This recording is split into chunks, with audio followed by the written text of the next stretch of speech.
Les gars, nous voici aujourd'hui pour l'unboxing d'un casque Bluetooth qui vaut vraiment le coup. Le Sony WH-XB910N.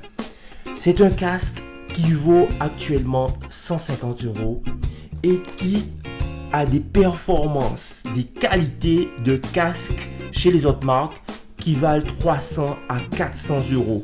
C'est vraiment un casque que je voulais vous présenter parce qu'il vaut le coup. Il vaut vraiment le coup. La boîte qui est là, elle n'est pas encore ouverte. Donc, je vais ouvrir ça avec vous pour vous montrer que, voilà, je ne me suis pas spoilé. Ouverture. Open. Abrir. C'est ici. Donc, ça donne ça. Il faut faire comme ça. Voilà.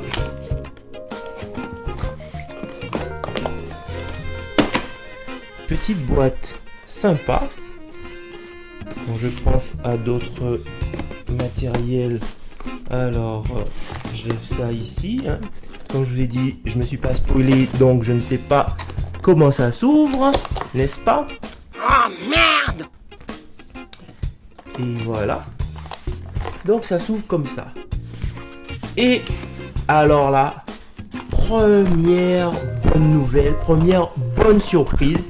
Que vois-je? Pour ce prix, eh bien, il y a une boîte. Et vous savez, si vous avez suivi mes autres présentations, que ça me tient à cœur, que c'est quelque chose d'important pour moi. Parce que, un, ça permet de protéger le matériel. Deux, ça permet de voyager plus facilement, de pouvoir le ranger et le retrouver en bon état. Et tout concourt bien quand vous avez une petite boîte. Elle s'en met quali en plus. Donc voilà, on revient à cette petite boîte. Vous voyez marqué ici Sony. Je fais un petit zoom. Voilà. On va ouvrir ça pour voir exactement ce que nous avons à l'intérieur. Qu'avons-nous à l'intérieur?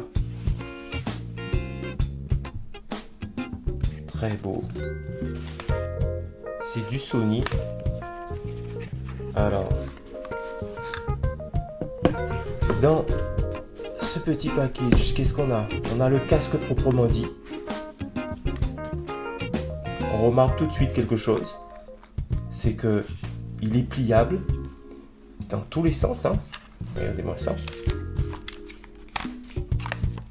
Pour qu'il puisse rentrer. Voilà ce que ça donne. Il y a des petits bouilles. Ça, je m'y attendais pas. Ça, c'est pas top, j'avoue. Pareil ici. Donc, c'est pas la super quali pour tout ce qui est protection, rembourrage. Hein. Par contre, le design est beau. Il ressemble à son grand frère, le XM4.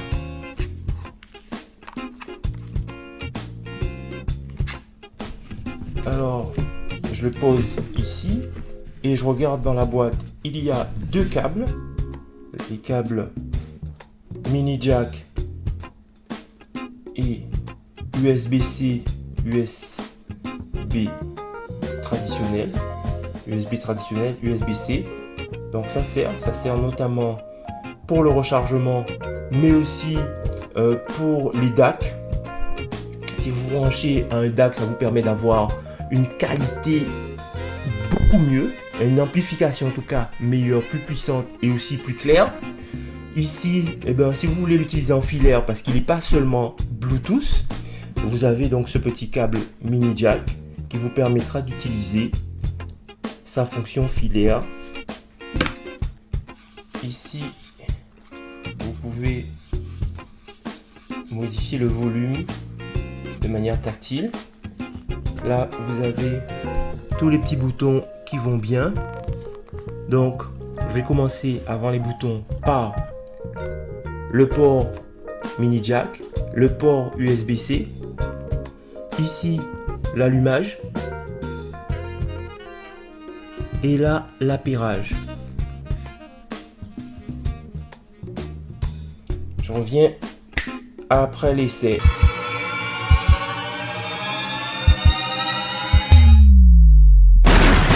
Les gars, je suis de retour après l'essai et je peux vous dire que tout ce qu'on attendait de ce casque est présent.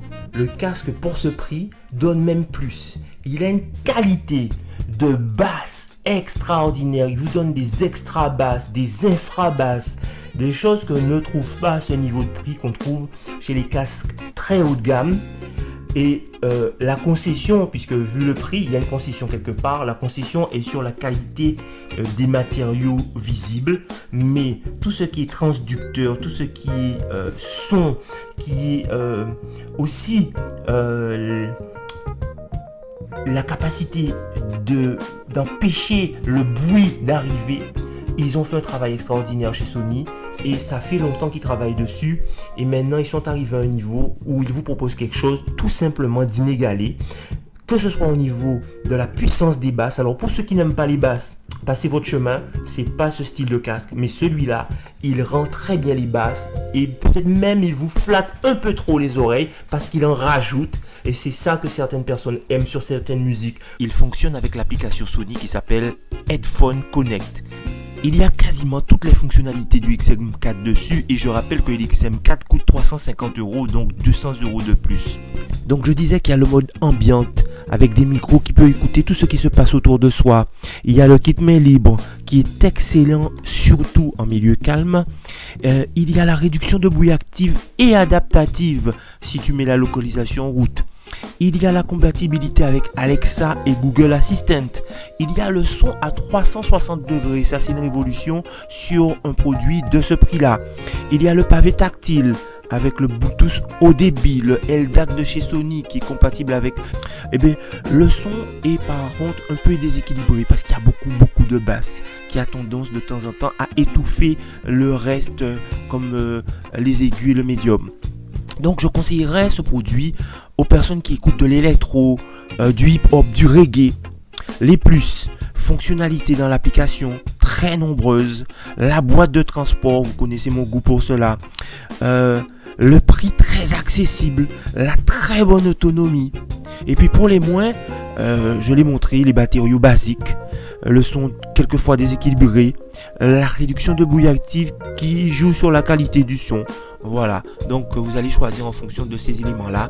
Et je vous dis que bon, pour le prix, je trouve quand même que c'est plutôt positif. Mais au niveau qualité du son et pour ce prix encore une fois, il déchire totalement. Boum!